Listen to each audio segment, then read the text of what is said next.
पुराने दौर की फिल्में और उनके किरदार वास्तविकता से भरा होता था। दिल के इतने करीब होता है कि उन्हें भुला पाना मुश्किल होता है। पर बात कलाकारों की हो तो उन्हें भी दर्शक अंत समय तक याद रखते हैं। पर कुछ कलाकारों की किस्मत इतनी बुरी होती है कि उन्हें बुरे दौर का सामना करना पड़ता है और साथ ही साथ दर्शक भी उन्हें भुला देते हैं। बजाय इसके कि उन्होंने अपने जीवन में बेहतरीन फिल्मों में काम करके सिनेमा युग में अपना महत्वपूर्ण समय अर्जित किया था। आज मैं अनामिका आपको उस लाजवाब अभिनेत्री की कहानी सुनाने वाली हूँ जिसने बड़े पर्दे पर माँ के किरदार निभाए। पर वो माँ भी किनकी बनती थी जिनकी उम्र उनसे भी ज्यादा होती थी। अभी तक आप समझ गए होंगे कि आज की कहानी मशहूर अभिनेत्री अचला सचदेव पर है। स्वागत है आपका अपने चैनल में जिसे कहते हैं biography and real life story. Sheela, ये हार मेरा है इंस्पेक्टर साहब। इस हार की असली मालिक मैं हूँ और यही ले गए थे इस हार को। इन्हीं का पता पाने के लिए मैंने पुलिस में चोरी की खबर दी थी। न जाने कितने हार, कितने जेवर जो इन्होंने जुएर नाटक कंपनियों पर लुटा दिए।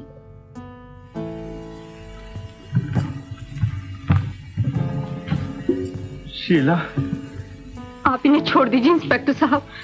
मैं अपनी आंखों के सामने इन्हें गिरफ्तार होते नहीं देख सकती। आपके कहने से मैं इन्हें नहीं छोड़ सकता देवी। चोरी करने की वजह से ये आपके नहीं, सरकार के मुजरिम। चोरी?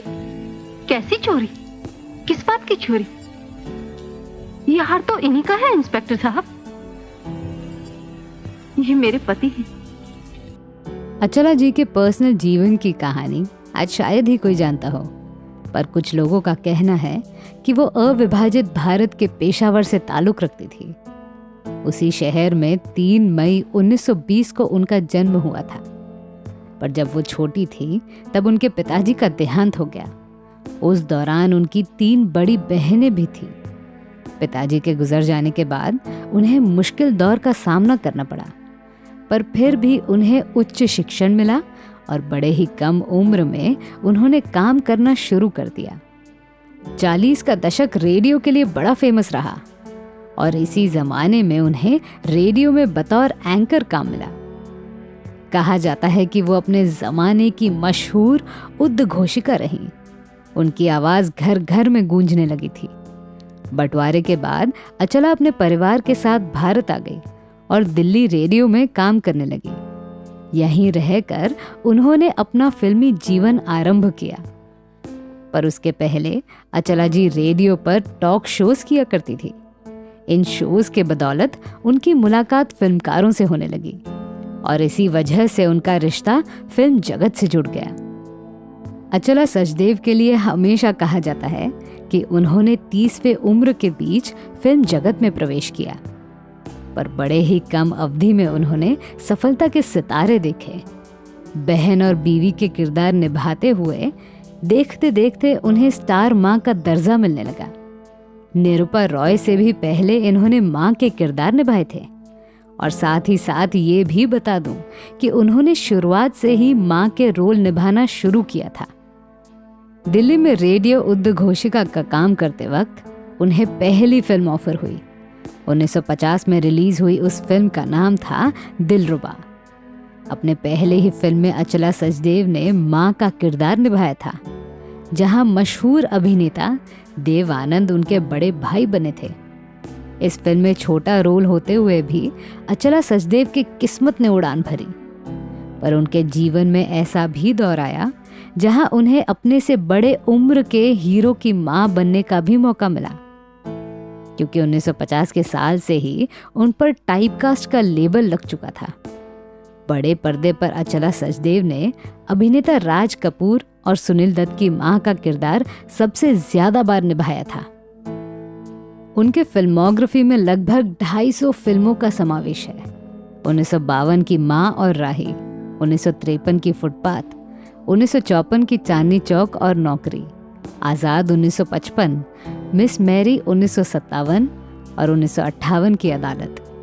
50 के दौर में अचला ने इन सुपरहिट फिल्मों में चरित्र किरदार निभाए थे, पर 60 के दशक के दौरान यश चोपड़ा की वक्त और रामानंद सागर की आरजू ने उन्हें विशेष कलाकार का दर्जा दिया। आपने वो गाना तो सुना होगा जो आज भी लोकप्रिय है, ए मेरी ज़ोहर जबी तुझे मालूम नहीं, तू अभी तक है हंसी और मैं जवान, तुझ पे कुर्बान मेरी जान। 1965 की वक्त फिल्म में इस गीत को बलराज साहनी साहब अपने बीवी यानी अचला के लिए गाते हुए नजर आते हैं। उसी साल में वक्त के बाद और एक फिल्म रिलीज हुई थी जिसमें अचला सचदेव ने राजेंद्र कुमार की मां का किरदार निभाया था। वो फिल्म थी आरजू, जो उस जमाने की बहुत सफल फिल्म थी। अब एक मजेदार बात बताती हूँ। अचला ने जो पहली फिल्म की थी उसमें देवानंद उनके बड़े भाई थे, पर 1971 में हरे राम हरे कृष्ण फिल्म आई जिसमें वो देवानंद की मां बनी थी। भैया, शीला, यही है वो रूपा जिनके बारे में मैं हर रोज बातें किया करता था। आप ही हैं वो? यहाँ हर रोज आप ही की बातें हुआ करती थी। भैया कहा करते थे मुझे जाने दो, वो मेरी राह देख रही होगी, लेकिन मैं भैया को रोक लेती। मेरे भैया मेरी वजह से ही तुम्हारे पास ना पहुँच सके। अब वो तुम्हारे हैं रूपा और तुम उनकी। अब तो तुम मेरी भाभी हो। पर 90 का दशक लगने के बाद उन्होंने काम करने की रफ्तार कम की। 1989 की चांदनी फिल्म करने के बाद वो चुनिंदा फिल्मों में दिखाई दी, जैसे शाहरुख खान की दिलवाले दुल्हनिया ले जाएंगे, कभी खुशी कभी गम और कल हो ना हो। पर इतनी कामयाबी और शोहरत हासिल करने के बाद भी अचला सचदेव को क्या मिला? अकेलापन और दर्शकों का नजरअंदाज। अचला जी का जीवन ठीक ठाक चल रहा था, पर 2002 में उनके पति के निधन के बाद उन्हें अकेलेपन का सामना करना पड़ा। आपको बता दूं कि अचला जी ने 2 शादी की थी। पहले पति ज्ञान सचदेव से तलाक लेने के बाद उनकी मुलाकात क्लिफोर्ड डॉगलास पीटर्स से हुई।